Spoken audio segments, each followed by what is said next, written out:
শেখ হাসিনা কোথায় আছেন জানালেন সজীব ওয়াজেদ জয়। শেখ হাসিনার ভারত ছাড়ার খবর দেশে যখন চলছে আলোচনা, ঠিক তখনই বিষয়টি নিয়ে মুখ খুললেন তার ছেলে সজীব ওয়াজেদ জয়।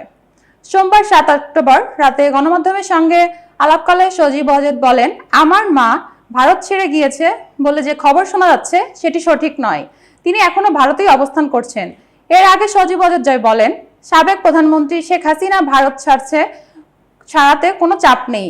জাতীয় সংসদ নির্বাচনে শেখ হাসিনার অংশ নেওয়া প্রসঙ্গে গত 3 অক্টোবর টাইমস ম্যাগাজিনের সঙ্গে কথা বললেন সজীব ওয়াজেদ জয়। জাতীয় নির্বাচন শেখ হাসিনার অংশগ্রহণের বিষয়ে তিনি বলেন, তার মা নির্বাচনে লড়বেন কিনা এ বিষয়ে এখনো কোনো সিদ্ধান্ত হয়নি। নির্বাচনে নিজের অংশগ্রহণের বিষয়ে কোনো সিদ্ধান্ত নেননি জানিয়ে জয় বলেন, আমার কখনোই রাজনৈতিক উচ্চাকাঙ্ক্ষা ছিল না, কিন্তু বর্তমান পরিস্থিতিতে কে জানে, আমি এখনো কোনো সিদ্ধান্ত নেইনি। গত সোমবার 5 আগস্ট ছাত্র জনতার আন্দোলনে ক্ষমতাচ্যুত হয়ে ছোট বোন শেখ রেহানাকে নিয়ে ভারতে চলে যান শেখ হাসিনা। এতক্ষণ বার্তা বৈঠকের সাথে থাকার জন্য ধন্যবাদ। নতুন নতুন তথ্য ও সংবাদ পেতে বার্তা বৈঠকের ইউটিউব চ্যানেল ও ফেসবুক পেজের সাথেই থাকুন।